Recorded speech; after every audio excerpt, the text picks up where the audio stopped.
आज का हमारा टॉपिक है passing an object as argument. कि हम अपने ऑब्जेक्ट को ही कंप्लीट आर्गुमेंट के तौर पर या पैरामीटर्स के तौर पर यूज कर रहे होते हैं। जो हम क्लास नेम की तरह ऑब्जेक्ट बनाते हैं, क्लास नेम से जो ऑब्जेक्ट क्रिएट करते हैं उसी को ही ऑब्जेक्ट को ही हम पूरा का पूरा ऑब्जेक्ट यूज कर लेते हैं अपने पैरामीटर्स के अंदर, अपने आर्गुमेंट्स के अंदर।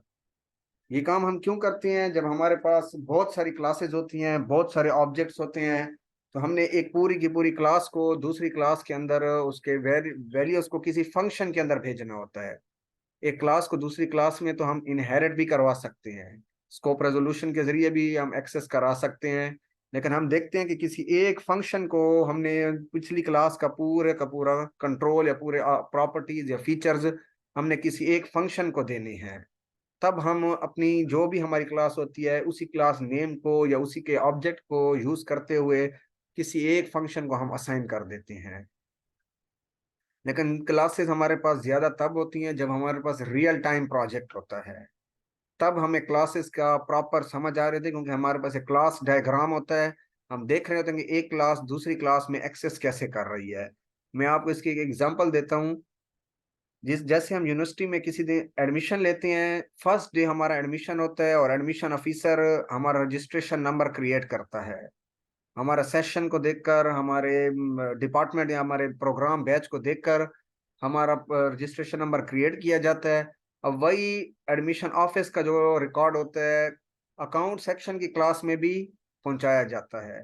अकाउंट सेक्शन का जो रिकॉर्ड है और हमारे पास जो एडमिशन ऑफिस का रिकॉर्ड है, ये एग्जाम को भी पहुंचाया जाता है। क्योंकि एग्जाम एडमिशन को भी देखेगा कि एडमिशन हुआ है नहीं हुआ, अप्रूवल मिला है नहीं मिला, क्या उसके ऊपर एक्सेस हुआ, क्या चीज नहीं हुई एक्सेस, इसको भी देखेगा।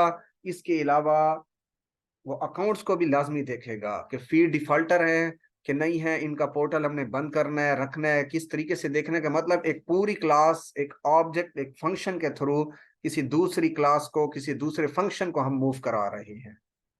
यहाँ एग्जाम्पल के अंदर मैंने एक क्लास बनाई है एग्जाम्पल की। आप कोई भी नेम ले सकते हैं। पब्लिक इंट एक प्राइवेट मेंबर मैंने लिया है, लेकिन पब्लिकली, सॉरी मैंने पब्लिक मेंबर लिया है, प्राइवेट नहीं है, ये पब्लिक मेंबर है। इसको हम डायरेक्ट एक्सेस कर रहे हैं। आप की मर्जी, आप प्राइवेट ले लें फिर दोबारा आप पब्लिक में जाकर उसका फंक्शन बना लें। यहाँ मैंने डायरेक्ट पब्लिक मेंबर लिया है। आप यहाँ इसको अगर प्राइवेट लेते हैं, यहाँ फिर आप पब्लिक ले लें इस फंक्शन के लिए। यहाँ मैंने इसका पब्लिक मेंबर लिया है, वाइड एड एक फंक्शन बनाया है। इसी ही फंक्शन को मैंने एग्जाम्पल एग्जाम्पल अब हमारे पास क्या थी, क्लास का नेम था। क्लास का नेम था हमारे पास एग्जाम्पल। उसी को ही मैंने यहाँ पर यूज किया है एज अ रेफरेंस। जैसे हम पहले कर चुके हैं एड्रेस ऑफ के साथ, वहां पर सिर्फ रेफरेंस आ रहा था, यहाँ पर हम रेफरेंस के तौर पर नहीं ले रहे। हम सिर्फ सिस्टम को देख रहे हैं कि हमारे पास क्लास के अंदर कौन से वेरिएबल्स हैं और उन्हें हम यहाँ पर एक्सेस कर दें। और ई हमारा एक ऑब्जेक्ट बन गया है। इस ऑब्जेक्ट के जरिए ही हमने इसे एक्सेस कराना है। ए प्लस ई डॉट ए, मतलब अब दो वैल्यूज बन गए हैं, एक ए की अपनी होगी, ई डॉट ए की अपनी होगी। हम आते हैं मेन की तरफ और देखते हैं कि हमने चीज जो बनाई है इसको कैसे इंप्लीमेंट किया जाता है। मेन में एग्जांपल जो हमारी क्लास थी, दो मैंने ऑब्जेक्ट बनाए, E1 E2। E1 डॉट ए क्या है, एक ही वेरिएबल है यहाँ पर 50। E2 के जरिए हमने क्या दिया 100, दो वेरिएबल पास कर दिए। अगर यहाँ हम इनिशियल वैल्यूज का मतलब है जैसे ही मैं इसको रन करूंगा मेरे पास यही दो वैल्यूज ही 50 और 100 ही मेरे पास रन हो जाएंगे। मेरा कंट्रोल आपस में वही बात है अलग अलग इन दोनों को दिखा देगा। वैल्यू ऑफ ऑब्जेक्ट वन का क्या मतलब है, E1 डॉट ए हमारा first, E2 dot a value of object two, दोनों आप इकट्ठा भी लिख सकते हैं, कोई इशू नहीं है।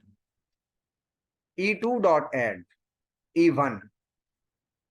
ये क्या हम कर रहे हैं, हम एक ही पैरामीटर के ऊपर एक ही हमारे पास यहाँ पर ई है, इसके ऊपर ही हम चीजों को ऐड करा रहे हैं, दो वैल्यूज दे रहे हैं। E2 डॉट ऐड के फंक्शन को मैंने जैसे कॉल किया है, E1 की वैल्यू दे दी। E1 की वैल्यू मेरे पास यहाँ क्या है 50 है।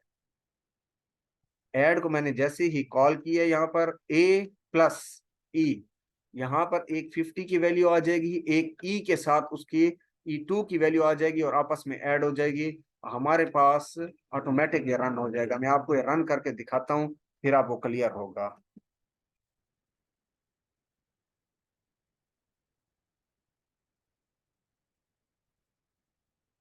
हमारे पास कोई एरर भी नहीं है, कोई वार्निंग भी नहीं है, हमारा सिस्टम रन हो गया है।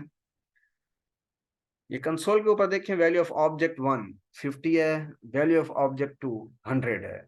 न्यू वैल्यूज क्या है? वैल्यू ऑफ ऑब्जेक्ट 1 ये तो 50 है, और जो ऑब्जेक्ट 2 150 क्यों है? क्योंकि पिछली जो हमारे पास इसकी अपनी वैल्यू थी 100 थी, और E1 हमने इसको पास कर दिया था इसमें प्लस करके, तो ऑटोमेटिक इसकी वैल्यू 150 मूव कर गई है। यहाँ हमारे पास, मैं आपको दिखा देता हूँ दोबारा से, यहाँ हमारे पास E2 की अपनी वैल्यू है, डॉट ऐड, ऐड के फंक्शन को कॉल करें और 50 इसको ऐड करा दें। यहाँ पर जब वैल्यू आएगी, एक ई की अपनी होगी, ये ई टू की होगी, और ये जो आ रही है ये E1 की वैल्यू होगी। दोनों ऐड हो गए हैं, और इस ए के जरिए हमने इन दोनों को आपस में, वही बात है, एसम करा के प्रिंट करवा दिया है। Thank you.